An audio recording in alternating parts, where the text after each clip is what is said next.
Assalamu alaikum wa rahmatullahi wa barakatuh. Paix sur ceux qui suivent la guidée, paix et bénédiction sur le prophète sallallahu alayhi wa sallam, sur ses compagnons, ses amis, sa famille, ainsi que sur tous ceux qui le suivront de bonne foi jusqu'au jour du jugement. Comme je m'y attendais, c'est pas une grande surprise. Le dernier audio a suscité toute une série de réactions, euh, positives, négatives, enfin ça c'est au choix. Et donc je suis un petit peu contraint de donner certaines explications par rapport à des critiques ou des soupçons qui ont été faits. Je vais essayer de faire de mon mieux, Inch'Allah. C'est jamais facile parce qu'on oublie de dire des choses. Et alors, évidemment, après, on se dit c'est pas clair, on m'a pas compris. C'est pas évident. Alors, comme je m'y attendais, je vous l'ai dit, j'ai essuyé des critiques du genre qui es-tu pour oser te prononcer sur ce genre de sujet? Ça appartient aux savants. Arrête de juger les Maghrébins, ton anti-maghrébinisme est manifeste, etc., etc. Donc bon, des choses qui ne sont pas nouvelles, hein, parce que ça fait longtemps qu'on m'accuse d'être plus ou moins raciste, etc., etc. Je suis habitué, j'ai souvent expliqué, j'ai rarement été écouté, mais ça, je peux rien faire d'autre que m'expliquer. Après, si les gens critiquent sans écouter mes réponses, je peux pas les forcer à écouter, donc je vais répéter certaines choses. C'est la vie, c'est comme ça. En disant ceci, bon, manifestement, quand je mets des gants ou quand je suis indirect, on comprend pas. Alors peut-être il faut être plus direct, plus explicite pour être compris éventuellement. Bien loin de moi, bien loin, très loin de moi, le fait d'être raciste. C'est absolument pas ça le souci. Mais, par contre, je déplore et je suis attristé de voir que beaucoup de musulmans maghrébins, et j'insiste parce que normalement les musulmans maghrébins ne devraient pas se sentir visés, humiliés, touchés dans leur ego quand je fais des critiques sur ce qui se passe au Maghreb ou dans les familles maghrébines. Ils ne devraient pas, parce qu'ils devraient se dire, oui, c'est vrai, dans ma famille, je vois ça. Oui, c'est vrai, dans mon entourage, je vois ça. Alhamdulillah, j'ai adhéré à l'islam et pas à la culture maghrébine. Donc moi, mes critiques ne visent pas une appartenance sanguine, raciale, ethnique. Elles visent des comportements sociologiques problématiques. Alors quand je dis problématique, je dis pourquoi. Parce qu'à un moment donné, je suis désolé, on juge un arbre à ses fruits. On peut pas toujours dire cet arbre est merveilleux, il produit des centaines de pommes, il est fort, etc. Il produit plein de feuilles. Et puis, dans la réalité, quand le printemps est passé, on voit 5 pommes, la moitié des feuilles par terre, etc., etc., des branches mortes et compagnie. Donc, à un moment donné, on doit juger sur les fruits. Le problème, c'est que quand je commence à aborder le bilan de ce qui se passe au Maghreb et de la situation dans beaucoup de familles maghrébines, automatiquement, il y a le réflexe identitaire. Oui, mais toi, est-ce que tu crois que t'es blanc, c'est mieux, etc., etc. Donc directement, on en vient dans les trucs ethniques. Moi, je suis extrêmement loin des problèmes ethniques, vous voyez. Les blancs, on peut en parler si vous voulez. Ça va du supporter de l'OM PSG, à moitié hooligan avec des tatouages. Bien sûr, personne n'est occupé à dire un tel est mieux qu'un tel. Je dis et je redis, je dois pas me fatiguer parce que sinon je vais devenir fou, que moi je parle des Maghrébins. Pourquoi? Parce que les Maghrébins, en Belgique et en France, Marocains, Algériens, sont l'immense majorité des gens qui sont musulmans. Oui, il y a les Turcs aussi, en moins grand nombre, ils sont plus en Allemagne, et les convertis ou autres sont une minorité marginale. Donc il est normal à un moment donné qu'en tant que musulman, je m'arrête sur ce qui représente la majorité des gens qui sont dans les mosquées, qui sont dans nos rues, qui représentent l'islam en fait aux yeux du monde et des gens. Les minorités, ça sert à rien. Je vais pas vous parler des Indonésiens et des Malais musulmans parce qu'ici on n'en voit pas. Donc c'est une autre réalité, c'est un autre endroit, etc. Moi je parle de ce que je vois, de ce que je vis. Et ça fait quand même très longtemps que je fréquente des Maghrébins et leurs familles. Et à un moment donné, et j'ai voyagé, bien sûr aussi, j'étais souvent en Égypte, en Tunisie, etc. J'ai pu tirer des conclusions. Alors, ce que je veux dire, c'est la chose suivante.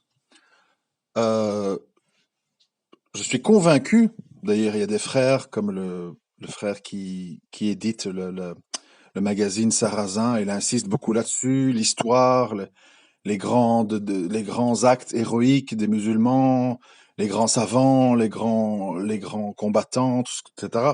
Moi, je ne reviens évidemment pas là-dessus. Je n'ai d'ailleurs pas les connaissances pour émettre un avis. Moi, je parle de la réalité d'aujourd'hui. Aujourd'hui.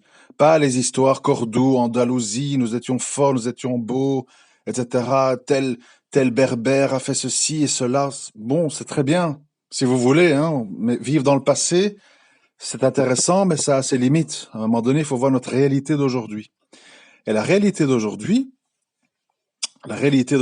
c'est que il y a un problème. Il y a un problème éducatif, il y a un problème sociologique, et il y a un problème, et ça c'est plus inquiétant, un problème qui contamine la vision de ce qu'est l'islam. Parce que on pense, ou beaucoup de gens pensent que islam et culture maghrébine, bédouine, arabe, c'est finalement la même chose. Et ce n'est pas le cas. Et plus on lit, et plus on s'informe, et plus on découvre la vie, les réactions, les attitudes, les paroles du prophète sallam et de ses compagnons, plus on se rend compte qu'il y a un problème. Qu'il y a un problème, et ce problème, selon moi, voilà, il faut pouvoir l'entendre sans avoir tous les poils qui s'irrissent et avoir envie de me cracher dessus en disant raciste. Selon moi, ce problème, il vient du mélange entre habitude et culture maghrébine avec l'islam. Alors, c'est ce qui cause en fait tout ce qu'on vit. Après, on comprend pas, tout le monde tombe des nues. Vous savez, quand ces mamans mettent des talismans sous le lit de leur mari ou font de la magie blanche et vont voir des marabouts, je ne sais pas quoi, des sorciers, ils le font parce que dans leur système culturel de là où ils vivent, c'est banal. Toutes les femmes qui ont un problème avec leur mari vont voir un sorcier et ah mais il a récité des versets du Coran, il m'a plié un papier en 12 avec du Coran, des dessins autour, parce que les gens ne voient pas le mal, parce que ils sont éduqués culturellement là-dedans. Et c'est la même chose pour le reste. Quand on parle de la sexualité, quand on parle des habitudes, quand on parle des répulsions, des goûts, des dégoûts, voilà. Combien de frères je dois répéter et répéter encore, et ne me croient pas, je dis, la chicha, qui est courante en Tunisie, vous allez devant les mosquées, entre deux prières, vous avez plein de gens la pensent en avant avec une chicha qui sont occupés à s'en mettre plein les poumons. Ben, c'est prouvé, c'est démontré que une chicha, je crois que c'est l'équivalent de dizaines de paquets de cigarettes. C'est beaucoup, beaucoup plus néfaste. Mais c'est une habitude culturelle maghrébine qui fait que les gens vont te dire ah l'alcool, le tabac, berk, machin. Et la chicha, bah oui, mais la chicha c'est autre chose. Et c'est comme ça pour tout le reste. Donc je dis, ce que je veux dire, c'est à un moment donné, il faut faire attention de ne pas par appartenance raciale. Moi, je rêve d'une Oumma. Alors on va me dire mondialiste, machin, mais bon ça je peux pas non plus parce qu'on veut toujours caser les gens, tu vois. Soit tu es protectionniste, racialiste, fermé sur toi-même, soit tu es un ignoble mondialiste qui veut que tout le monde se mélange, un gauchiste de la pire espèce, copain de Jacques Attali, enfin bon, on n'est jamais dans le juste milieu, on est toujours dans les caricatures faciles, mais c'est comme ça, c'est l'époque moderne qui veut ça. On veut classer des gens, on veut pouvoir faire des dossiers, on peut rien y faire. Et donc, à un moment donné, je dis sur beaucoup de points qui ont été évoqués hein, par rapport à tous les points du dernier audio, je sais plus tout ce que j'ai parlé, le chien, le cochon, le machin, etc.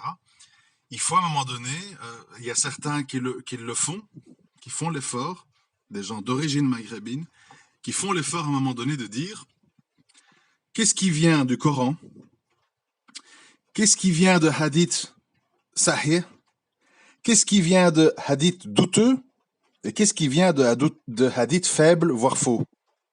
Il faut un effort de dissociation. Et aussi, je rajouterais, et qu'est-ce qui vient de notre culture arabe, de nos habitudes. Parce que beaucoup de gens, quand ils ont une habitude, ils veulent absolument que cette habitude coïncide avec l'islam. Ils veulent qu'il y ait une concordance pour les conforter dans leur habitude. Et c'est comme ça qu'on se divise en sectes, qu'on en vient à des disputes, etc., etc. Alors moi, on va me dire, ouais, mais toi, qu'est-ce que t'en penses, tu te situes où, etc. Moi, ma position actuelle, je dis pas que ça a toujours été comme ça. J'évolue, je lis, j'écoute, j'essaie de comprendre. Je suis pas un coraniste, pas du tout. J'écoute les arguments des coranistes. Je suis pas un coraniste. Je donne beaucoup d'importance aux hadiths, surtout rapportés par Bukhari Muslim. Mais je n'oublie pas que la parole d'Allah, c'est le Coran.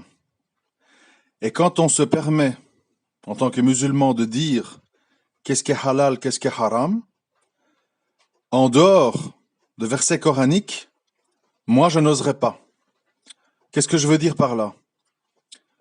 Je veux dire que il semble inimaginable que quelque chose de grave, de profondément interdit, n'ait pas été mentionné clairement par Allah Azawajal dans le Coran.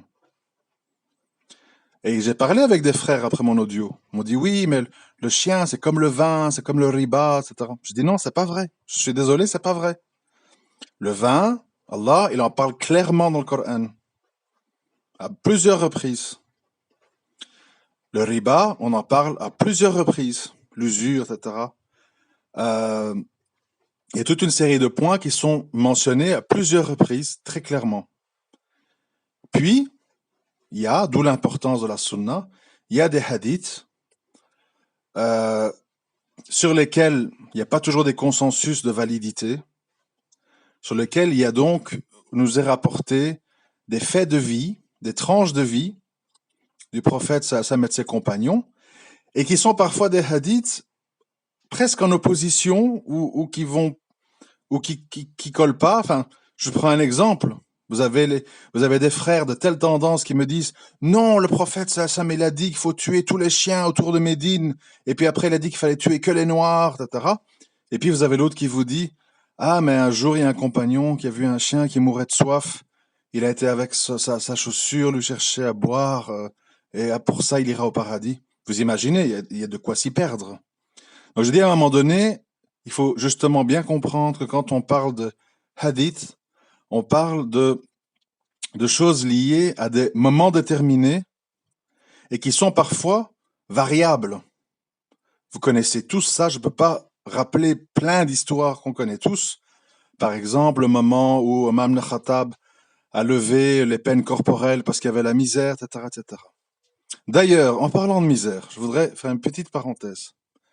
On me dit souvent en commentaire, j'ai publié sur Facebook en fait une vidéo où on voit la police marocaine qui rentre dans une ville et en fait tue tous les chiens errants parce que les habitants avaient peur, etc.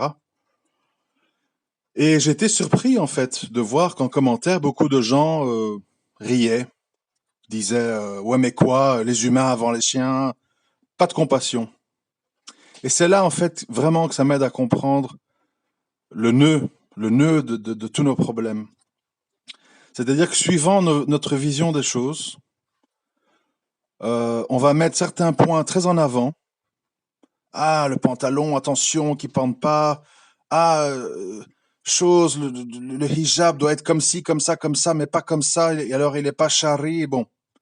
Et puis sur d'autres, ouais, les animaux, bah, ouais, pas le temps, quoi. Ouais, qu'est-ce qu'il y a bon. De nouveau, moi je dis attention de ne pas avoir un islam sélectif qui dramatise ou qui minimise certaines choses suivant nos penchants personnels. Comme avec les hadiths. On aime bien, quand on est un petit peu puritain, dire Aïcha dans un hadith a dit qu'elle n'a jamais vu le sexe du prophète sallam. Et on aime moins le hadith qui dit qu'ils faisaient leur lavage corporel ensemble. Moi, c'est ma position.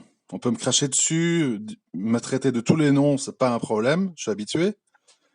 Je refuse qu'en dehors du Coran, on me dirige vers une vision islamique distincte sur la base des hadiths.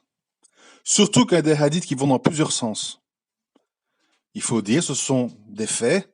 Ah, tu me dis que le prophète sallam a dit qu'il fallait tuer tous les chiens, etc. Oui. Ah, tu me dis qu'il est sahih, ok, je prends, j'accepte, je me rebelle pas. Mais je dis, c'était quoi le contexte? Ah, il y avait une épidémie, il y avait des maladies, on soupçonnait les chiens d'avoir joué un rôle, etc., etc. À ce moment-là, précis. Oui, oui, ici aussi, en Europe, chez les koffars, hein, quand il y a une maladie dans les élevages de poules et de porcs, etc., ils abattent tous les animaux pour éviter que ça se propage. Et puis après, l'élevage reprend. Donc, je sais pas comment vous amener à comprendre à un moment donné que le halal et le haram, ce sont des grands sujets extrêmement importants parce que on parle pas de bêtises, hein, ou de choses qu'on dit comme ça. Ah, mais c'est halal. Ah, ben c'est plus halal, c'est haram maintenant. Non, ce sont des choses sérieuses. Et donc, à un moment donné, sur la base uniquement de hadiths décrétés que des choses sont halal ou haram, c'est une grande responsabilité. Et moi, je n'oublie pas la parole qui dit qu'on ne peut pas se permettre d'autoriser ou d'interdire en fonction de nos intérêts mondains, nos passions passagères, etc. C'est une lourde responsabilité. Et de nouveau, pour trancher dans tous ces sujets, il y a les sujets qui sont explicitement traités par Allah.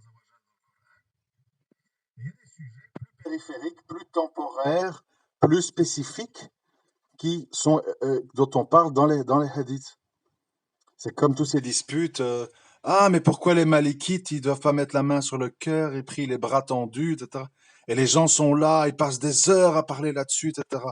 Si vous imaginez, si même entre écoles de jurisprudence, de grands savants de l'époque qui étaient beaucoup plus rapprochés dans le temps des sources que nous, il y a des dissensions, il y a des visions différentes et parfois des visions différentes très fortes.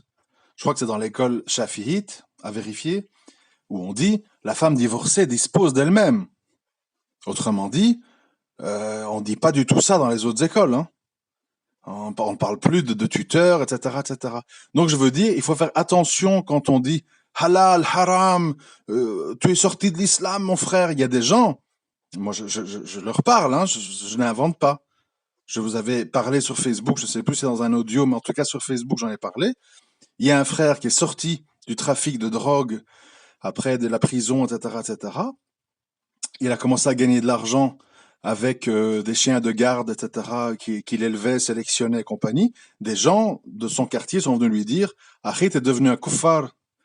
Détenir des chiens et les élever, c'est du koufr.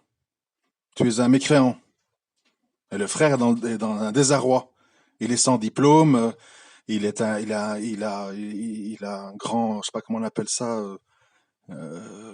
il a une bonne vie et mœurs, plein de condamnations, etc. Le gars essaie de s'en sortir, il vient vers Allah, il cherche des solutions qui ne sont pas illicites, etc. Et on lui tombe dessus. Donc moi, je voudrais simplement que les gens aient un peu de scrupules. Et pour revenir au premier sujet, parce que voilà, tout ça c'est entremêlé, moi j'aimerais que les Maghrébins musulmans aient le courage à un moment donné de condamner les habitudes et le système de fonctionnement qui est parfois jusque dans leur famille, au nom de la vérité. On ne peut pas, au nom de son appartenance raciale, par fierté, par orgueil mal placé, fermer les yeux sur plein de choses. Alors, à l'époque, j'étais très virulent. Hein. Vous pouvez peut-être retrouver quelque part, je ne sais plus où, moi je ne l'ai plus en tout cas. Il y avait un audio qui s'appelait Maghrébin fier de quoi en fait? Ou bon, c'était l'époque, hein, 2011, 2012, tout feu, tout flamme, etc. Mais sur le fond, je suis toujours d'accord de ce que j'ai dit. Je dis, je suis désolé, mais à l'heure des bilans, aujourd'hui, qu'on me parle pas des grands savants de l'époque, astronomes, machin, océanographes ou je ne sais qu'est-ce, aujourd'hui, le bilan au niveau maghrébin, il est catastrophique. Il est catastrophique. Ce sont les pires hôpitaux, ce sont les pires lois sociales, ce sont les pires tyrans, ce sont les pires prisons, au point que tout le monde veut s'enfuir. C'est simple. Un frère tunisien avait écrit sur mon Facebook, Il dit comment veux-tu qu'on pense aux chiens? Nous-mêmes, on vit dans la rue. Et si c'était tellement beau ici et tellement merveilleux, on chercherait pas tous à s'enfuir en Europe vers le froid, la pluie, les cochons, la police, l'islamophobie. Si on est prêt à affronter tout ça en Europe, c'est tellement mauvais chez nous, tellement c'est catastrophique chez nous. Pas d'emploi, pas de sécurité sociale, corruption, arrestation arbitraire, euh, paganisme, chaîne de télévision. Allez voir Canal Algérie, 2M, allez les voir, puisque moi j'invente, je suis un raciste, machin. Allez voir. Ça danse, ça rigole, ça fait les chimpanzés, etc. Y a que ça. Y a rien pour éduquer le peuple, juste le distraire et le tenir en laisse comme un animal. Et moi, vous voulez, de peur d'être accusé d'être un raciste, que j'applaudisse. Ah bravo, le Maghreb, machallah. Vite, préparons nos bagages. On va aller faire la hijra là-bas. Hijra, pour trouver quoi? Pour trouver quoi? Des mosquées, il y en a plein ici, des mosquées cathédrales. Il y en a plein. J'ai vu que ce matin, à Lyon, ils ont eu le permis de bâtir pour une mosquée gigantesque qui va être construite. Millions d'euros, enfin bref, comme d'habitude. Beaucoup de briques, peu de discours. Vous voulez que j'aille trouver quoi au Maroc, en Algérie? Je sais pas, de la police corrompue? Des gens qui vont me dire qui est ce converti pratiquant, là, vient monter la tête de nos jeunes? Allez au trou, mettez-lui une bouteille dans l'arrière-train, jetez-le dans un avion. Goodbye, bonsoir, tant pis pour ses meubles, sa maison qu'il a louée, son contrat de bail. On s'en fout. Hop, out. Voilà. Je suis désolé. Il faut voir la réalité en face. Il faut voir la réalité en face. Dans les campagnes, on crève de faim. Et dans les villes, pour survivre, il faut être le valet de chambre de l'Occident. Servir des cocktails dans les riads, nettoyer les transats des touristes à Agadir, donner des cours de planche à voile à Essaouira ou Kéchez. Voilà. Je suis désolé. Donc aujourd'hui, les hôpitaux maghrébins, le traitement des animaux au Maghreb, le traitement des êtres humains, des prisonniers, à tous les niveaux. Souvent, quand je dis on me croit pas, c'est bien de dire je te crois pas, t'exagères. Après, moi, je vous donne un choix, tous, de n'importe quelle tendance que vous êtes, des djihadistes jusqu'aux soufis. Je vous donne 2 cartes devant vous. Carte A, tu passes 1 an en prison en Égypte, dans les prisons du général Sissi. Carte B, tu vas 2 ans à je sais pas où, là, je connais pas tous les noms, à Fresnes, toutes ces prisons-là en France. Soyez véridique, soyez honnête. Vous allez 1 an chez Sissi ou 2 ans chez le Koufar, en prison? C'est tout. À un moment donné, on l'a vu avec la Syrie. Dès que ça a tourné mal, que les groupes sont entretués, le téléphone de l'ambassade de France sonnait jour et nuit pour des gens qui suppliaient de venir en prison en France. Tellement là-bas, c'était des injustices, des règlements de compte, des tortures, etc. Et donc, voilà, je le dis calmement, posément, clairement, je dis, à l'heure actuelle, le monde arabe n'est pas prêt pour une révolution islamique. Nous ne sommes même pas dans une révolution humaniste, humanitaire, humaine, puisqu'il n'y a pas... tout le monde connaît les histoires des femmes qui accouchent dans les couloirs, etc., etc. Alors on va me dire, oui, mais truc, les blancs, les blancs, les blancs. Bon, oui, de nouveau, l'arbre a ses fruits. Oui, je connais les blancs. Ils mangent du porc, ils sont mécréants, ils n'utilisent pas de l'eau aux toilettes. Je connais toute la chanson, vous savez, je sais pas, j'ai pas 20 ans, hein, j'en ai 45. Je connais bien toutes les tares des blancs, tout ce qu'ils font pas bien, etc. Mais je vois aussi ce qu'ils font bien. Vous comprenez? Ils sont sérieux en affaires, ils sont ponctuels.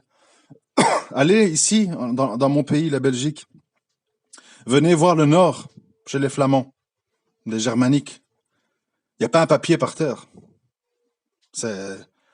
Ici, on le voit quand on passe la frontière linguistique.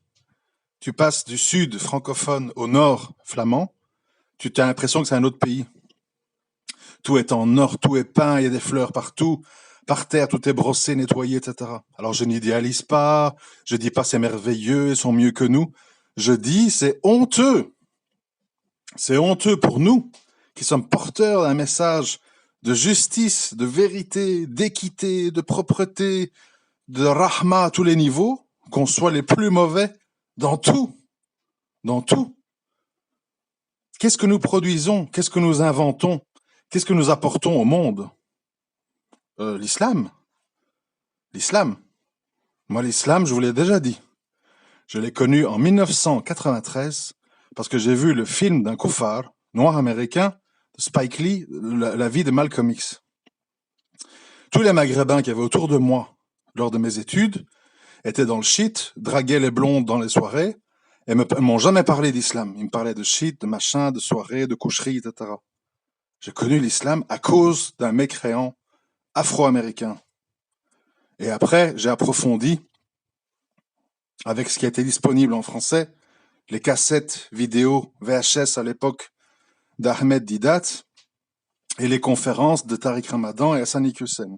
On n'avait rien d'autre. Voilà. Pour le reste, je peux pas dire, on me dit, ouais, mais t'es ingrat. Si tu as accès à des mosquées et à l'islam, c'est à cause de nous, les Maghrébins. Pas spécialement. Pas spécialement. À Louvain-la-Neuve, quand j'étais étudiant, la petite mosquée qui a été ouverte là, à l'époque, maintenant il y en a une grande, il y avait beaucoup d'étudiants marocains de passage qui occupaient les lieux. Et moi, je suis pas occupé à dire qu'au Maghreb, il y a pas de musulmans. C'est pas ça que je dis. Je dis qu'en général, un musulman, dans tous les sens du terme, dans le sens large du terme, souvent il est mal à l'aise là-dedans. Il reste pas à vivre dans les quartiers avec les poubelles, les gens qui klaxonnent, les bagarres, les cris, le faux halal dans les boucheries. Il se barre avec sa famille. Hein, ils vont ici en Belgique, ils vont à l'extérieur de Bruxelles, ils vont vivre à la campagne, dans des petites villes flamandes autour de Bruxelles, etc. Ils restent pas dans ce bourbier. Ils restent pas. Ne restent là que les gens qui font des affaires, qui sont dans un autre trip que la religion. Mais voilà, ça on peut pas dire. On peut pas dire parce que les gens ont des réflexes identitaires. J'aimerais bien voir beaucoup d'entre vous qui dites ça, si vous voudriez vivre au milieu de ce bazar-là.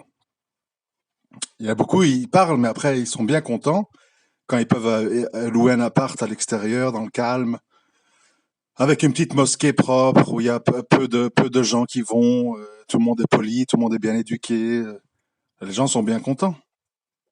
Et après, on défend des gens que nous, on n'a même pas envie de vivre avec. Ça n'a pas de sens.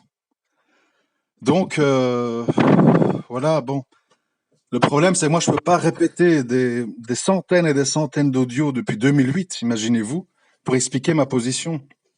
C'est un long cheminement, euh, pardon, dans lequel j'ai compris, en fait, avec le temps, que bien souvent, l'islam authentique, il est kidnappé par une vision culturellement arabe qui déforme les choses, qui met en avant certaines choses et qui met dans l'ombre d'autres. Et je trouve pas ça juste, et moi, je me suis converti pour la religion de vérité, pas pour m'arabiser. J'ai rien contre les Arabes. Je demanderais pas mieux que les Arabes soient parfaits, soient bien, soient bien éduqués, soient propres, tout ce que vous voulez. Mais j'en peux rien. C'est ça la situation. La situation est celle-là. Dans la mosquée près de chez moi, quand j'y vais, pour arriver à la salle de prière, je dois passer devant une salle de toilette qui est malodorante. Et je dois aller prier avec cette odeur-là qui m'imprègne. Qu'est-ce que vous voulez que je fasse? Que je commence à crier sur tout le monde? On va me dire, si t'es pas content, casse-toi, ça le convertit. Nous, on a lutté depuis 20 ans pour cette mosquée, c'est pas toi qui vas nous faire la leçon. Les gens sont pleins d'orgueil, tu peux rien dire. Tu peux rien dire. Et c'est la même chose pour le reste. Je me rappelle en 2011, l'imam Sakaki m'avait invité dans une mosquée pour faire une conférence sur les relations sexuelles dans le couple, les relations hommes-femmes, etc. Il a dû presque s'excuser tellement ça a créé des polémiques. Ah, qu'est-ce qu'il croit? Tfou, il est dégueulasse, etc. Comment il ose nous parler de sperme, de trucs. Voilà. Et alors, on va se contenter. Vous êtes un drap l'un pour l'autre, truc, rahma. etc., etc. Tu peux pas parler cash, tu peux pas parler clair, tu peux pas utiliser des mots qu'Allah subhanahu wa ta'ala utilise dans le Coran.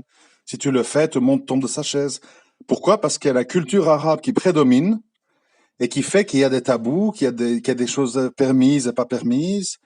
Et finalement, tu es bridé et finalement, tu es obligé de mentir. Tu es obligé de mentir parce que les gens sont pas prêts à entendre certaines vérités. Et ça, moi, je suis pas d'accord. Je veux bien être poli, je veux bien être gentil, mais j'ai pas envie de mentir pour faire plaisir des êtres humains. Je mens pas aux non-musulmans dans mes audios, dans ce que je dis. Parfois, ça peut les blesser ou ne pas leur plaire. Je vais pas le faire avec les musulmans aussi au nom de on est musulmans. Au contraire, quand on est musulman, on doit avoir plus d'exigences les uns avec les autres, parce que nous, on est porteurs d'un message. On n'est pas dans la perdition, les ténèbres. Mais voilà, la situation, elle est comme ça, elle est telle qu'elle est. Euh, moi, j'essaye de ne pas tomber dans des cases, dans des classements facilement. J'essaie d'écouter tout le monde, de me faire une opinion, mais c'est pas facile parce que les gens, je vous le dis et je le répète, malheureusement, sont dans des visions sectaristes des choses. Et donc les gens, quand ils sont coranistes, ils veulent que vous rejetiez tous les hadiths. Quand les gens sont Coran wa Sunna, ils veulent que vous acceptiez tous les hadiths comme une parole divine. Voilà, les gens sont totalitaires. Moi, je suis contre les pensées totalitaires. Surtout quand c'est pas clair. Surtout. Déjà, quand c'est clair, il faut faire attention, hein, parce que je vous dis, il y a eu beaucoup de dégâts ont été faits dans l'empressement. Comme je me rappelle, je le dis souvent, on a tellement insisté chez les femmes avec l'histoire du voile qu'aujourd'hui on en vient à voir des femmes voilées avec des jeans moulants, qui gueulent dans leur portable dans les magasins, qui sont vulgaires, qui sont impolis, euh, qui te regardent dans les yeux, qui se bourrent de maquillage, parce qu'il y a eu un excès, une insistance excessive sur le hijab, et pas sur le reste. On n'a pas parlé de tawhid, on n'a pas parlé de se différencier de la culture arabe, maghrébine, on n'a pas parlé du bon comportement, on n'a pas parlé de la façon dont il faut parler, on n'a pas parlé des vêtements, on a parlé le voile, hijab, les cheveux, les cheveux. Et maintenant, on a ça devant nous. Qu'est-ce qu'on fait? Moi, à chaque fois que je fais mes courses, je vois ça. Une femme en hijab qui gueule dans son téléphone et qui regarde tout le monde dans les yeux et qui s'en fout de tout. Chaque fois, il y en a une. C'est-à-dire qu'il y a un problème culturel, il y a un problème de fond, il y a un problème d'enseignement. Et tant que dans les familles maghrébines, et tant que chez les musulmans maghrébins, on va pas oser le dire, oser le dénoncer et remédier à ça, au nom de la solidarité ethnique, on peut rien faire. On patauge et on se tape la honte, quoi. On a l'air d'être les pires des pires.